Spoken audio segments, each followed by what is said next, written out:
Toute catastrophe, qu'elle soit d'origine humaine ou naturelle, peut être vue de manière positive par les traders, malgré ses conséquences négatives sur la planète.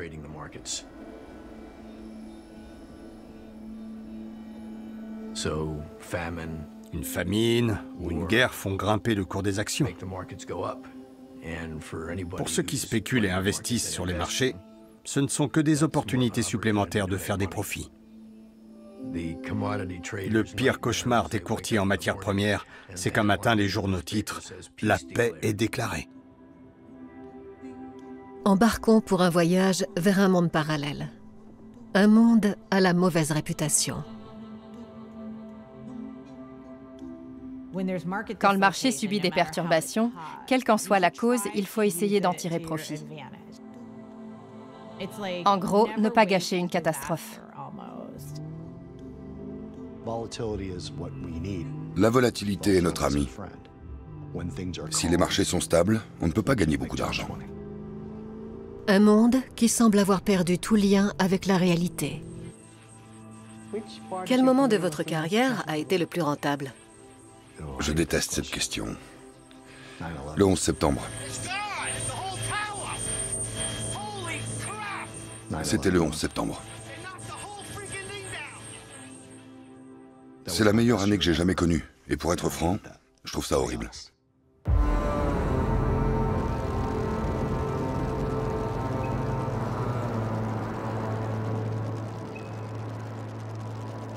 Il existe un monde de chiffres. Un monde où il faut être le plus malin ou le plus rapide. Un monde relié par les ondes radio et les câbles optiques.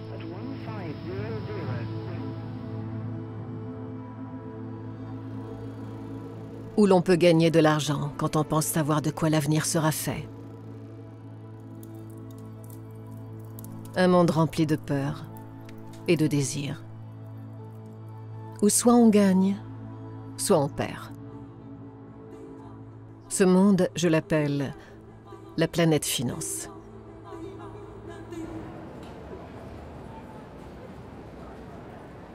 Pour la plupart des habitants du globe, moi y compris, la planète finance est une nébuleuse complexe, invisible et influente. Mais elle en attire plus d'un.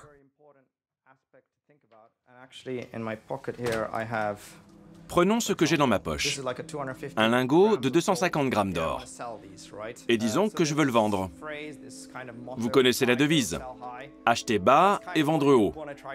C'est vers ça que vous devez tendre.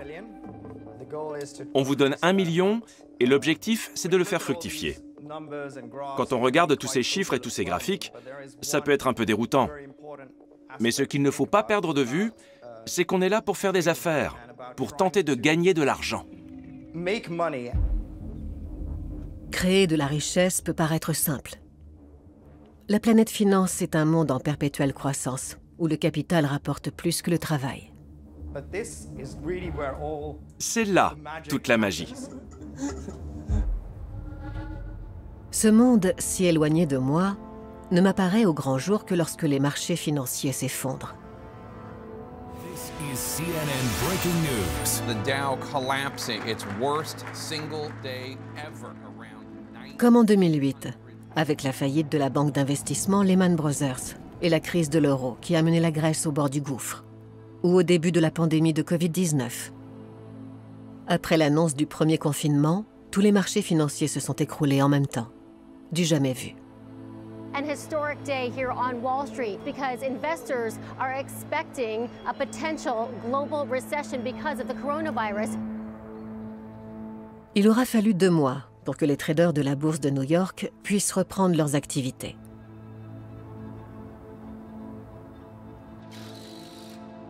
Les confinements s'enchaînent et le monde entier retient son souffle. Partout, pour se protéger d'éventuels pilleurs, des commerçants barricadent leurs vitrines. Mais sur la planète finance, l'inquiétude se dissipe rapidement. Les cours de la bourse repartent même déjà à la hausse. Et pas seulement ceux des marques de luxe. Comme toujours, le marché oscille et revient à la normale. Si vous survivez au choc initial, il se stabilise de nouveau. Alors que la planète Terre recolle les morceaux, la planète Finance gagne de nouveau beaucoup d'argent. Comment est-ce possible? Comment les intérêts des deux mondes peuvent-ils différer à ce point?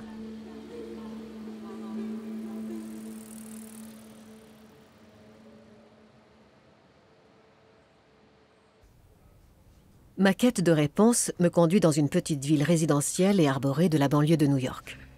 La plupart des habitants de la planète Finance ne sont pas vraiment enclins à nous laisser entrer dans leur monde.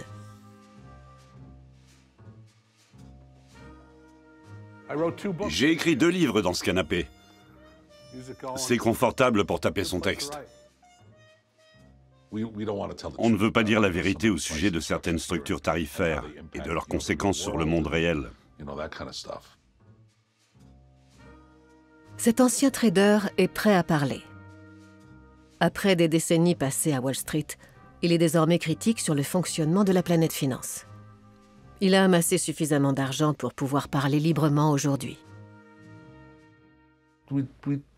On crée de l'argent à partir de bouts de papier qui n'ont aucune valeur. Aucune. Mais on a décidé qu'ils en avaient une. Et on a trouvé un moyen d'en tirer profit. Ce n'est qu'une construction qui permet à des gens de s'enrichir. Je raconte ces anecdotes, j'en rigole, et tout le monde lève les yeux au ciel. Au bout d'1 minute et demie, ils sont là. C'est rasoir, sortez-moi de là. Ça n'intéresse personne. Tout le monde s'en fiche.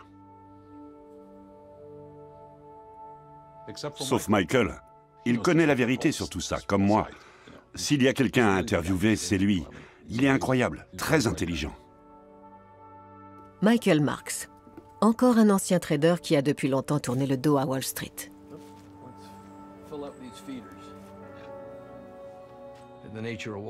À Wall Street, c'est chacun pour soi, la loi du plus fort. Manger ou être mangé, comme chez les animaux. Je n'étais pas suffisamment en adéquation avec ce principe pour y rester. La loi du plus fort. Pour comprendre ce qu'il en est vraiment et ce que la planète Finance est devenue, il paraît nécessaire d'expliquer comment les choses se passaient autrefois. Voyons voir.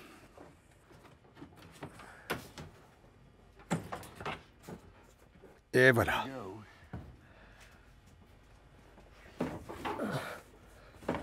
C'est à l'envers. Ça date d'avant le milieu des années 1970. Il y en avait sur les murs de toutes les salles de marché. Chaque transaction était enregistrée là-dessus.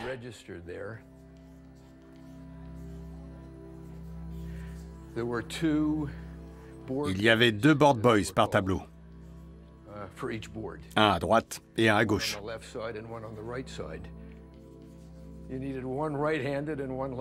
L'un devait être droitier, l'autre gaucher, parce qu'il fallait écrire le plus vite possible.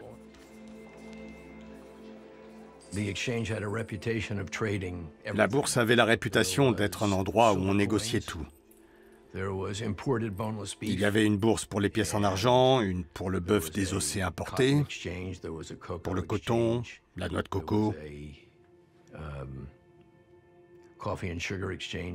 le café et le sucre. Toutes ces bourses créées un siècle plus tôt faisaient office de marché, et les négociants de chaque secteur s'y retrouvaient pour acheter et vendre. Un marché donc, où se rencontrent acheteurs et vendeurs. Dans les années 1970, leurs offres étaient encore notées à la craie dans ce qu'on appelait le carnet d'ordre. Ce qu'on voit là, c'est le carnet d'ordre? Oui. C'était le carnet d'ordre? Oui, avant l'arrivée des ordinateurs.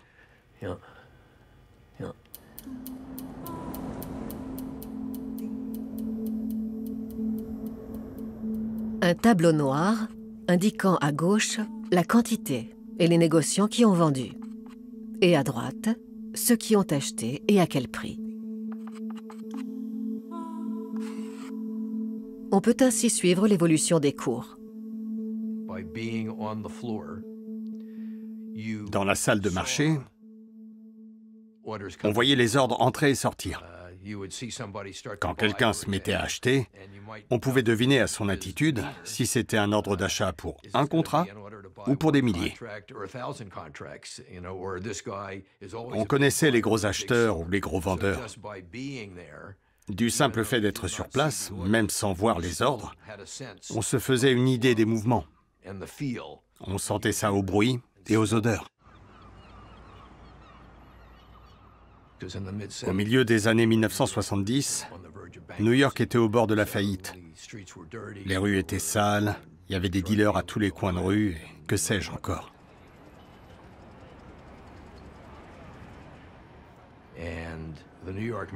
Le NYMEX, la bourse de commerce de New York, était à une dizaine de blocs au nord du World Trade Center.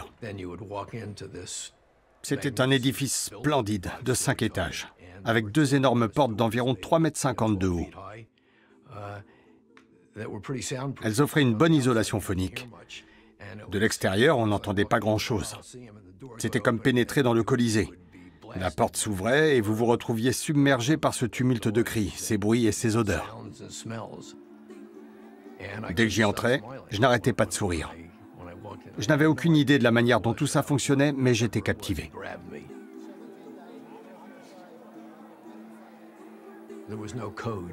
Il n'y avait aucune règle. Quand tout était calme, ils faisaient les mots croisés du New York Times, ils mangeaient une pizza pour le déjeuner, ils fumaient dans la salle. Certains se battaient, les gens transpiraient, se prenaient des coups de coude ou de stylo, se faisaient cracher dessus.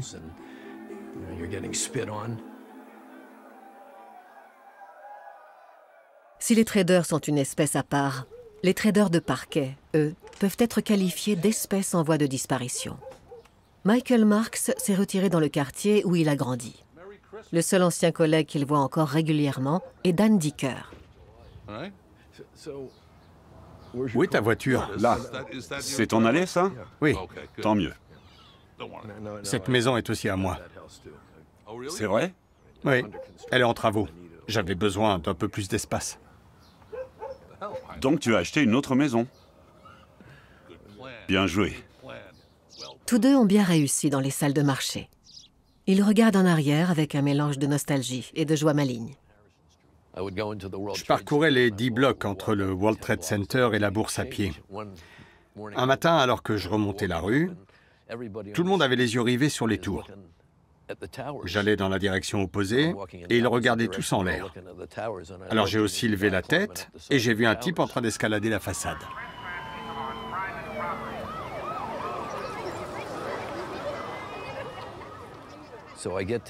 Quand je suis arrivé à la bourse, tout le monde l'observait, évidemment.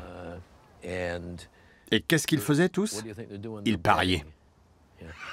Sur l'étage duquel il allait tomber. Oui.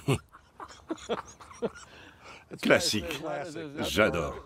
Ils ne pariaient pas sur le fait qu'il y arriverait ou pas, mais sur l'étage duquel il allait tomber. Oui, un grand classique.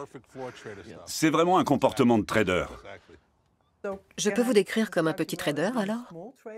Oh oui, minuscule. Le plus petit des petits dans le domaine. Et c'était très, très stressant. Très excitant. Très lucratif. Et très effrayant à la fois.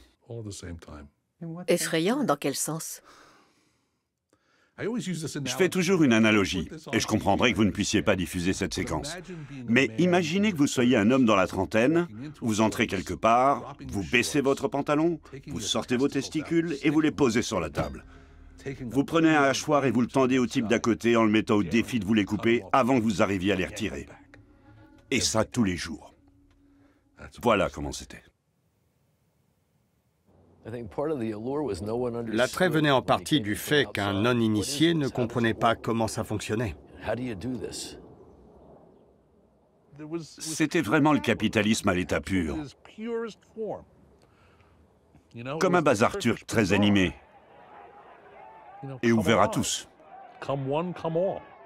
Tout le monde était le bienvenu. Ça s'apparente à une compétition sportive, mais avec de l'argent. Le marché est une compétition sportive avec de l'argent. C'est apparemment nécessaire pour fixer le prix d'un produit.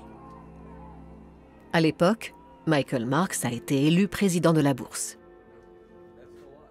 Il y a vu l'opportunité de lancer un nouveau marché, et ce pour un produit dont le prix était jusqu'alors fixé de manière opaque. Un marché qui déterminera le cours mondial du pétrole et deviendra même l'un des plus grands marchés au monde. Comment s'y prend-on? Pour lancer un nouveau marché? Quand vous démarrez, vous ne savez pas. C'est comme l'histoire de l'œuf et de la poule. Je vais l'utiliser si vous l'utilisez et inversement. Mais comment chacun peut savoir que l'autre va s'en servir?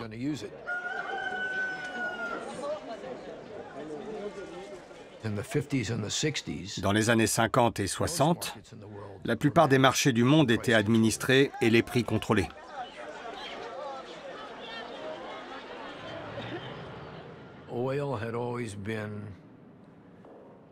Le pétrole a toujours été un monopole ou un oligopole, c'est-à-dire qu'un individu ou un groupe de personnes contrôlait la production et fixait les prix, qu'on ne connaissait donc pas d'avance.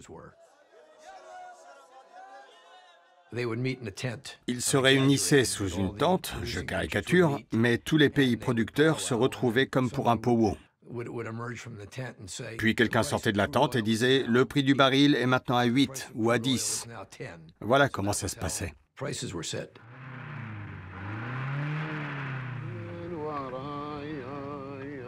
Jusque dans les années 1970, le prix du pétrole n'était pas déterminé par l'offre et la demande, mais par les puissantes compagnies pétrolières et les pays producteurs eux-mêmes. Michael Marks se dit qu'il doit y avoir moyen de faire autrement, pour un produit aussi demandé dans le monde. Pour moi, le prix du pétrole devait être fixé par le marché, et non par un cartel. Ça me semblait une évidence. Je ne comprenais pas pourquoi les autres n'étaient pas du même avis. Certaines de mes connaissances disaient « ça ne fonctionnera jamais. Les principales compagnies pétrolières seront vent debout ». La situation est vraiment devenue hors de contrôle en 1979, après le renversement du Shah d'Iran.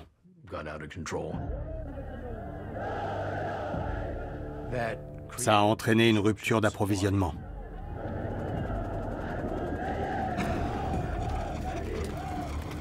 Les troubles au Moyen-Orient montrent clairement que l'incertitude quant à l'approvisionnement en pétrole est synonyme d'incertitude quant à son prix. Ce genre d'événement augmente le risque, qui est l'essence même d'un marché à terme. C'est une plateforme idéale pour spéculer, mais l'idée est de compenser le risque. Sans risque, les marchés à terme n'ont aucune raison d'être. Sans risque, on ne peut pas lancer de marché. Michael Marks ne veut pas vendre le pétrole lui-même. Il crée un marché de contrats à terme qui sont négociés à la bourse. Ce type de contrat, ou future, est un pari sur la hausse ou la baisse du prix du baril. Le cours mondial du pétrole est ainsi déterminé par la spéculation.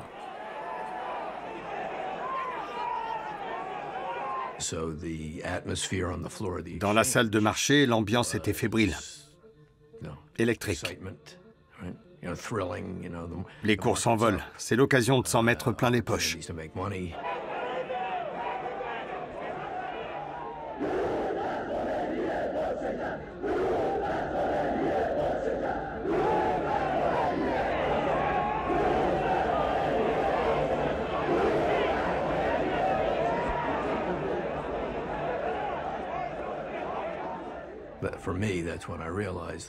C'est là que j'ai réalisé les conséquences que ça avait. En cas de bulle financière, comme c'est le cas actuellement, on assiste à une forme de déconnexion entre ce qui se passe à la bourse et sur le marché des céréales à Wall Street d'un côté et dans l'économie réelle de l'autre.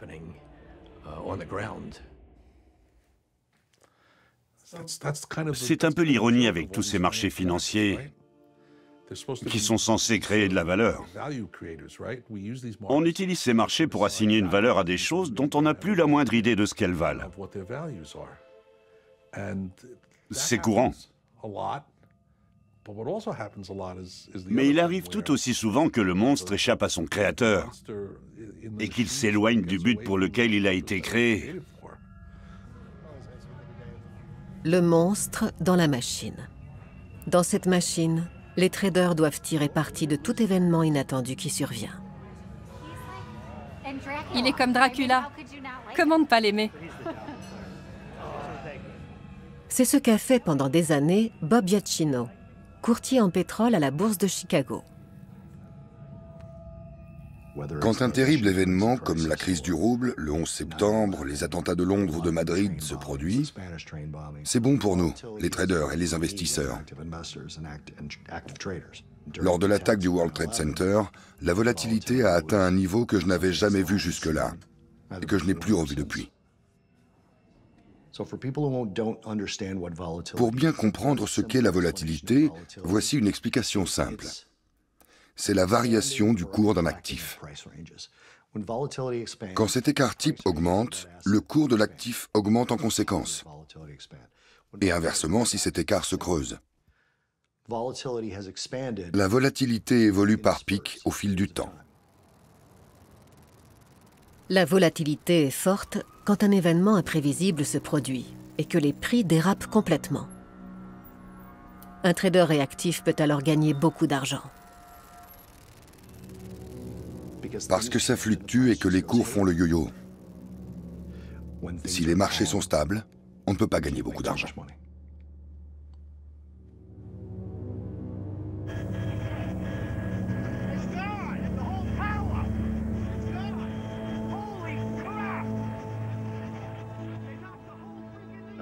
J'étais dans la salle des marchés le jour du 11 septembre. Dans le pit, l'espace dédié au taux d'intérêt. C'était le marché le plus actif au moment où les avions ont foncé dans les tours. On avait un tas de téléphones devant nous. L'un d'eux s'est mis à sonner, puis un autre, et encore un autre. On avait l'habitude d'avoir 2 téléphones en même temps. Là, j'en avais 4, 6. J'en avais 2 dans chaque main et je faisais comme ça. Je criais à quelqu'un de décrocher l'autre. Les gens n'arrêtaient pas de crier. Mais qu'est-ce qui se passe ?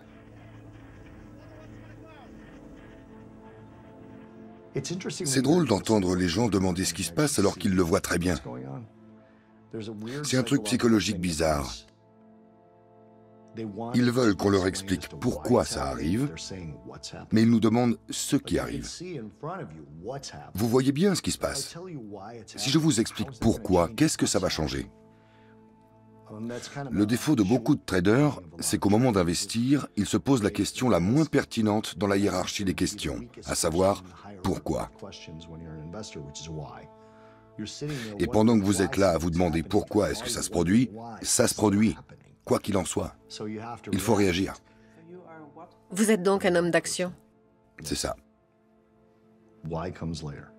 Se demander pourquoi est secondaire. C'est un hobby, quelque chose qui m'amuse. Mais je gagne ma vie en agissant. Notre trader a survécu 20 ans sur le parquet de Chicago sans jamais se demander pourquoi il se passait quelque chose sur le marché. Pendant ce temps, l'écart se creuse entre la valeur de l'économie réelle et celle de la planète finance qui se met à gonfler.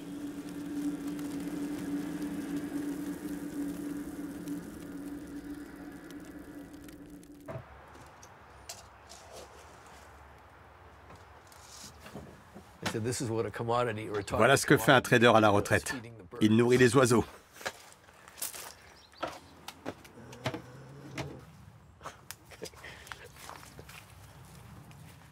Vous voyez, je suis passé de la planète... comment vous dites déjà? Finance. De la planète finance à la planète Terre. Merci. Michael Marks s'est retiré juste avant la grande expansion du marché. C'était une activité très lucrative et rentable. Il fallait être membre de la bourse pour pouvoir acheter et vendre. C'était donc un club? Oui, c'est ça. Et vous en étiez tous propriétaires? Oui. C'était un club. Un club très intéressant. Comme une association. Et en être membre, ce n'était pas rien.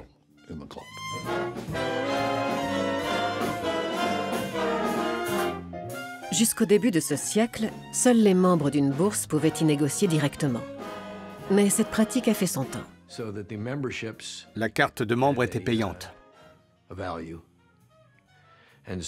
Puis, il y a eu cette transition quand les bourses sont passées du statut de club à celui d'établissement public.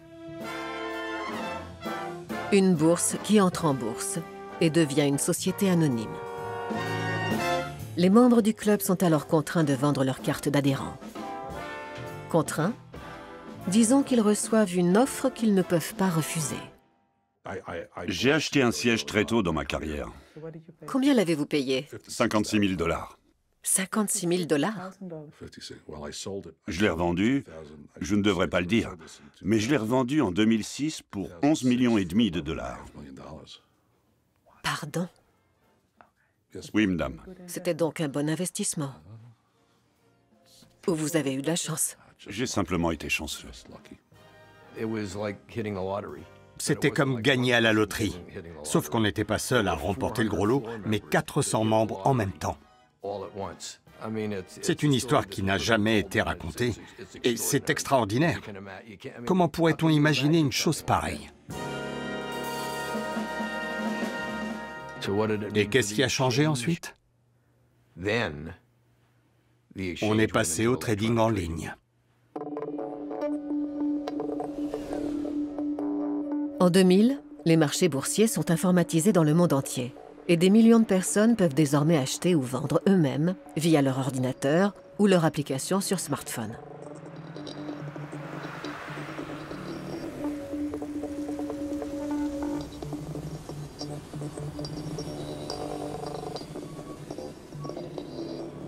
New York et Chicago sont bien sûr la Mecque des marchés financiers.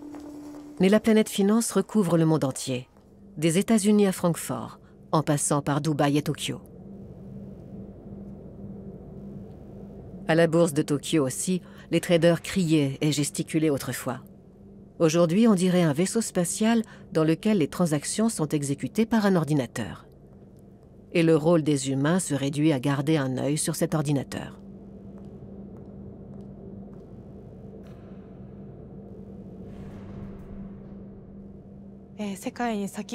La bourse de Tokyo ouvre chaque jour plus tôt que les autres bourses. C'est un marché qui est surveillé de près par les investisseurs du monde entier parce qu'il indique la tendance du jour. Il donne une sorte de prédiction.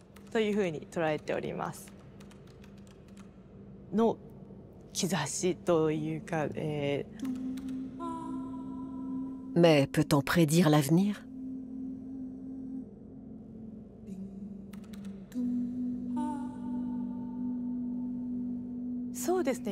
Oui, nous faisons régulièrement des exercices pour faire face à des événements imprévisibles afin d'être prêts à les gérer.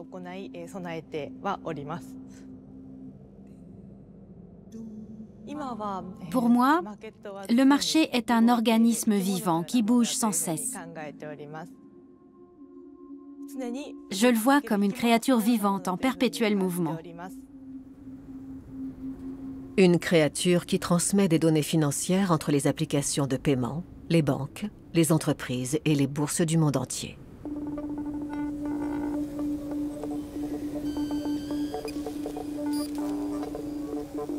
Grâce à un réseau ultra rapide, créé spécialement pour un groupe très restreint de clients, toutes les bourses sont interconnectées. Car 1 millième de seconde peut faire la différence entre perte et profit. Pour comprendre comment fonctionne ce réseau, dont la majorité des gens ignorent l'existence, je rends visite à son concepteur. Nous sommes au service de ceux qui vendent et achètent à la bourse. Ce sont principalement des traders professionnels. Il se passe des choses un peu partout. Les gens d'ici ont besoin de savoir ce qui se passe là, et il faut qu'ils le sachent très rapidement. Nous sommes un peu les services postaux du XXIe siècle. Quel genre d'informations envoyez-vous? Oh, rien d'extraordinaire, elles sont très simples. Si le marché est à la hausse, s'il est à la baisse, et s'il n'a pas bougé, on n'en voit rien. C'est vraiment basique. Alors pourquoi s'adresse-t-on à vous? Pas par amour, mais simplement parce que nous sommes très réactifs.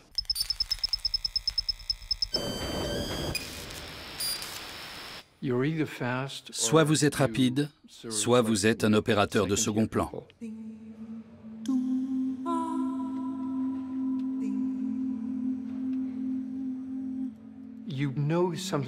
Si vous savez qu'un titre va augmenter et que vous êtes le premier à l'acheter, vous allez probablement faire une petite plus-value. Mais si vous pouvez faire ça plein de fois, vous réalisez des profits d'autant plus importants. Donc, vous connectez les bourses mondiales. C'est ça. On relie les plus importantes. Il ne faut pas oublier que la salle des marchés physique n'existe plus. Les transactions se font désormais dans des centres de données.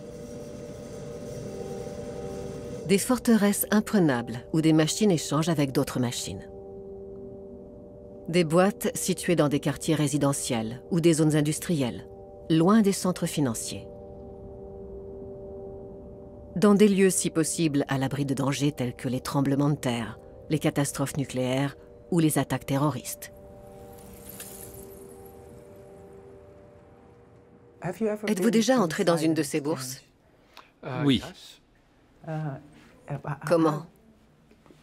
Nous n'avons pas réussi. À quoi ça ressemble? Pouvez-vous nous le décrire? C'est horriblement ennuyeux. Des rangées d'ordinateurs et tout un tas de climatiseurs. C'est très bruyant et il y a plein de voyants qui clignotent. Ce n'est pas intéressant, il n'y a rien à voir. Il n'y a peut-être rien à voir. Mais grâce aux connexions ultra rapides, la distance entre les bourses est aujourd'hui si faible que le temps et l'espace ne font pratiquement plus qu'un. D'autant que les bourses d'Amsterdam, Bruxelles, Paris, Dublin, Lisbonne, Oslo et Milan se trouvent toutes dans le même centre de données, à Bergame, en Italie. C'est un peu un data center version haute couture milanaise. Il est propre, silencieux, avec un magnifique design italien. À noter que ça ressemble un peu à une ruche. Et tout le monde veut se brancher au plus près de la reine.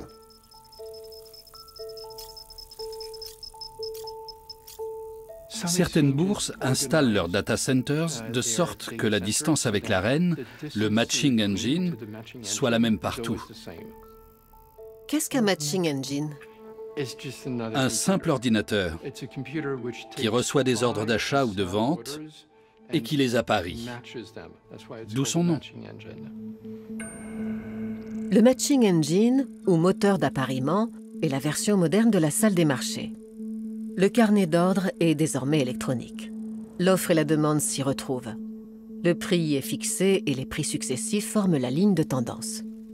Sans ce moteur, pas de négociation ni de marché. Dans un ordinateur, une information voyage d'un port à un autre. Et la route physique qu'elle emprunte va influer sur le temps de latence. C'est quelque chose de très concret, mais qui n'intéresse pas 99,99% des gens. Pourtant, il s'agit d'un aspect crucial pour les traders professionnels. Mais pour les 0,001% de traders professionnels, cette vitesse est visiblement assez importante pour développer un réseau d'une valeur de plusieurs centaines de millions d'euros. Reste à savoir comment notre physicien s'y prend.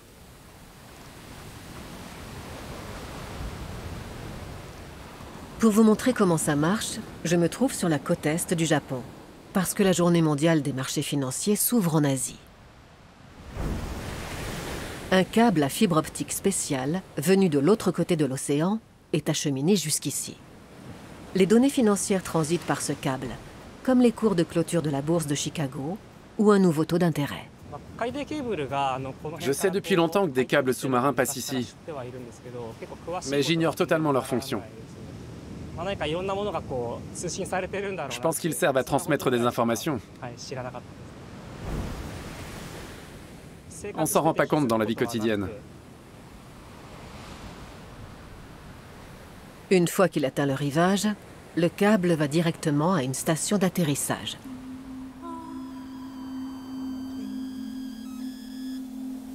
Depuis l'antenne émettrice de cette station, les données financières sont transmises à la vitesse de la lumière.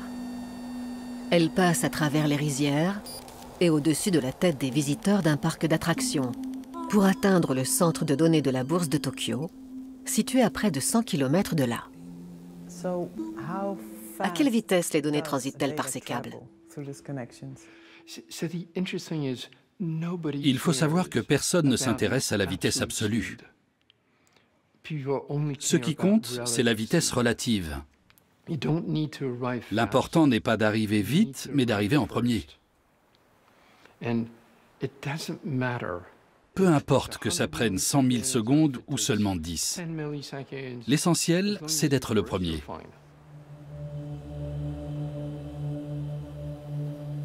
La vitesse est un concept relatif, mais quelques millièmes de seconde peuvent faire la différence entre des milliards de bénéfices. Et rien du tout.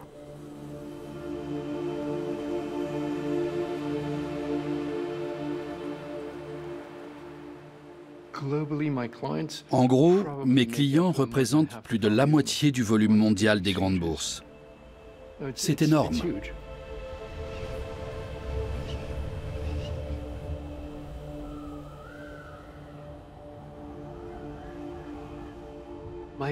Parmi les sites où nous nous sommes implantés, celui que je préfère se trouve sur le Jungfraujoch, un col d'une beauté incroyable.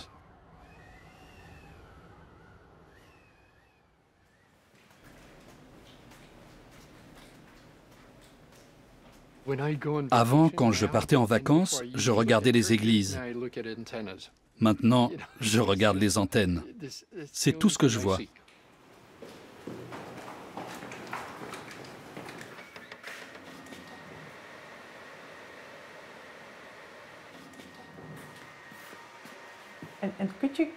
Pourriez-vous nous montrer comment sont équipées ces tours?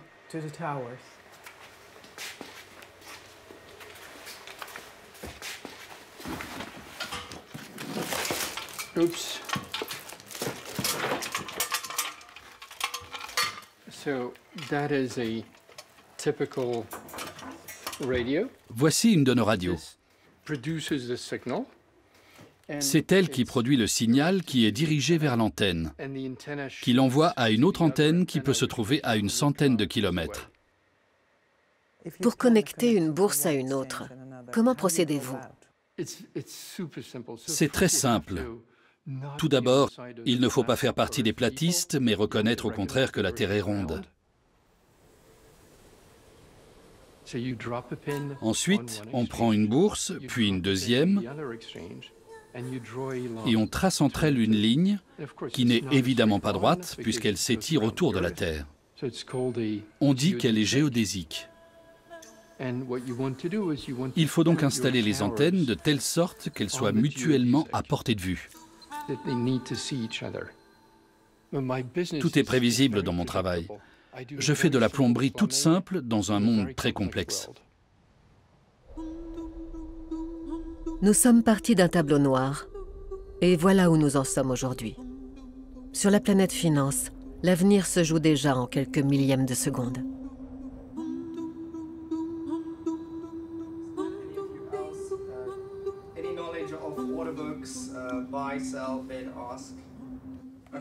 On peut se demander quel est le rôle du trader dans ce réseau de câbles, d'antennes et de machines.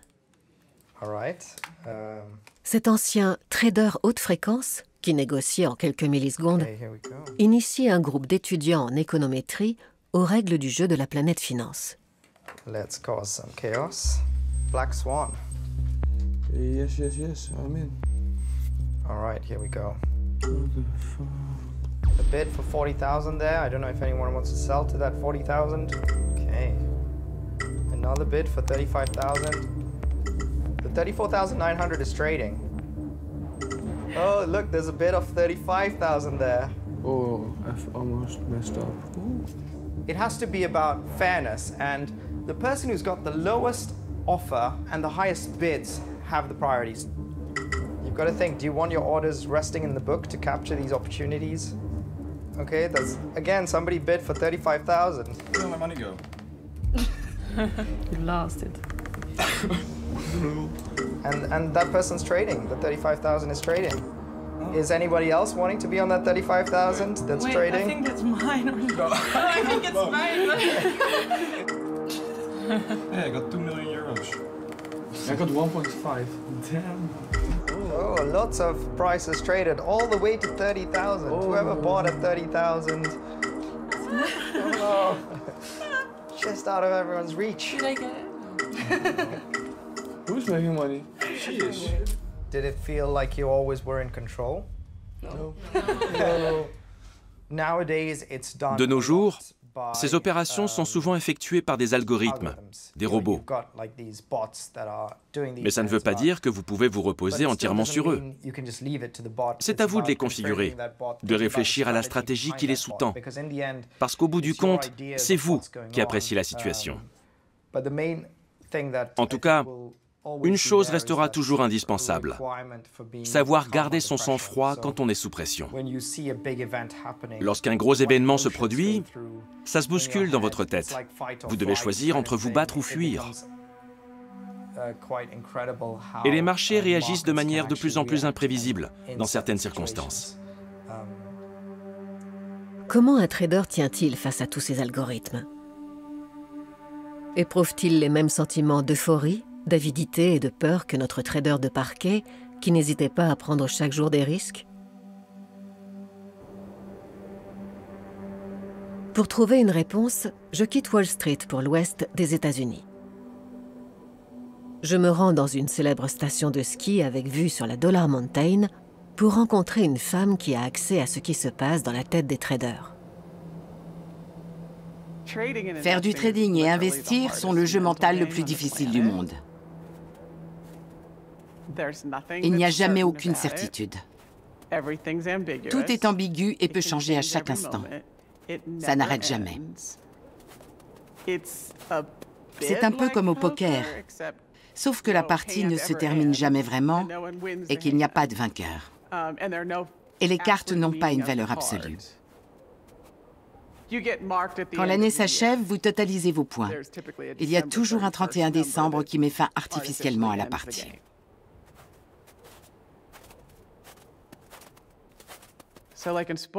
Dans le sport, c'est à vous de faire qu'il se passe quelque chose. Sur les marchés, vous devez réagir à ce qui se produit. Cette neuropsychologue, qui a elle-même été trader, aide la nouvelle génération à jouer en bourse. Il s'agit de reconnaître et de maîtriser ses propres émotions. Elle organise régulièrement des séances avec ses clients et à titre exceptionnel, j'ai eu la permission d'y assister. Vous n'êtes pas le seul. Peut-être qu'il y a quelqu'un pour qui ça a vraiment eu du sens. Mais ce n'est pas ce que j'ai entendu, donc... La plupart de mes clients sont des investisseurs traders professionnels. Où sont-ils basés? À Londres, Singapour, Hong Kong, en Australie, à New York aussi évidemment, et en Californie. Il y en a probablement autant aux États-Unis qu'en dehors. D'accord. Et si vous écoutiez votre intuition, vous feriez quoi? Vous shorteriez le S&P? Au début, je m'entretiens avec eux 2 fois par semaine. Il se passe énormément de choses sur un marché en une semaine. Et beaucoup de mes clients ne se confient qu'à moi. Récemment, l'un d'eux a voulu que sa femme se joigne à la conversation pour parler du stress qu'il ramenait à la maison, du fait qu'elle arrivait à deviner s'il avait perdu ou gagné de l'argent pendant la journée, et de l'effet de ce stress sur les enfants.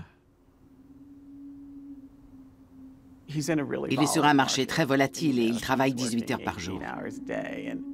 Vous imaginez sa femme? Oui, on a une ou 2 nounous, mais à l'aide, je suis dépassée.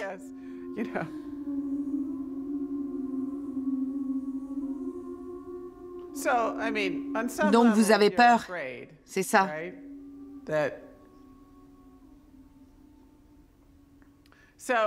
Comment l'évalueriez-vous sur une échelle de 1 à 7? Ils ont donné à ce type d'une quarantaine d'années $1 milliard pour trader. Et il m'appelle pour me dire « Je n'ai pas gagné d'argent aujourd'hui, ni de toute la semaine. J'en ai gagné avant pendant 22 jours, mais rien cette semaine. » Ça me dépasse. Ils en restent toujours à ces façons de penser. J'utilise rarement ce terme, mais ces façons de penser sont irrationnelles. Et c'est vous qu'ils envoient parler aux plus gros investisseurs? Alors ça n'a pas de sens. Désolée, je me moque de vous parce que je ne pense pas qu'ils s'inquiètent de vos performances ou de vos perspectives. Mais vous avez gagné de l'argent, non? Quand on joue au jeu du marché, on doit toujours évaluer ce qu'on croit savoir, comment ça va se passer, tout en ayant à l'esprit les choses qu'on ne sait pas. Généralement, un mouvement du marché n'arrive pas sans raison. Et c'est précisément pour cette raison qu'un certain nombre de gens misent une certaine somme d'argent. Il y a donc divers groupes de personnes avec des moyens financiers différents et des opinions divergentes. Et chacun a sa manière d'interpréter la situation. Et c'est en sachant évaluer le risque de ce qui pourrait éventuellement se produire qu'on gagne. J'ai toujours eu l'impression que le marché était là pour vous remettre à votre place. Parce que chaque fois que vous avez tendance à gagner, que vous soyez chercheur, trader ou autre, vous allez avoir un retour de bâton et peut-être perdre votre chance. C'est tout simplement impossible d'être une machine à prédire infaillible. Votre ego est égratigné en permanence. D'abord, c'est le jeu le plus difficile au monde. Il est totalement incertain et ambigu. Il y a une interaction entre le surmoi et le moi. Ou pour faire une analogie religieuse, c'est comme Dieu et l'être humain. Vous essayez de devenir vous-même Dieu, mais d'un coup, Dieu vous rappelle qu'il est unique et qu'il va vous punir, que sa colère va s'abattre sur vous.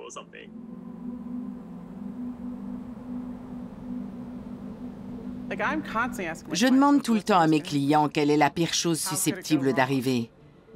Comment ça pourrait mal tourner? Ou ce qui se passerait s'ils se trompaient? C'est désagréable de devoir reconnaître qu'on ne peut pas savoir. Mais c'est ce sentiment qui vous pousse à agir. C'est ce qui vous incite à faire des recommandations. Sans ça, si vous éprouvez, disons, de l'inquiétude, du doute, de l'anxiété, de la peur ou de la panique, vous risquez de vous retenir d'agir.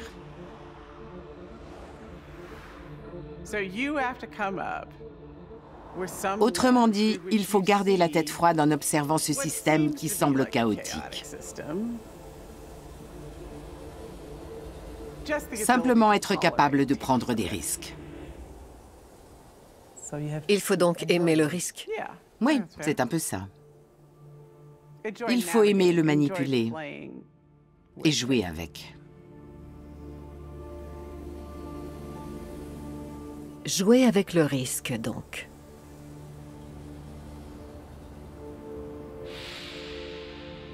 Dans les prochains épisodes, je vais rencontrer les habitants de la planète finance qui aiment se frotter au risque jour et nuit. Et vous montrer en quoi cela peut même être un modèle économique. Comment gagner de l'argent grâce au risque? Eh bien, en étant capable de le prédire et de lui attribuer un prix. Ça, c'est un peu trop personnel pour en parler. Comment faire fructifier le risque? Parfois, utiliser le risque à son avantage signifie minimiser les pertes d'argent. Je n'ai pas de conseils à donner en matière d'investissement. Je ne suis pas non plus en croisade contre les banquiers ou les 1% les plus riches.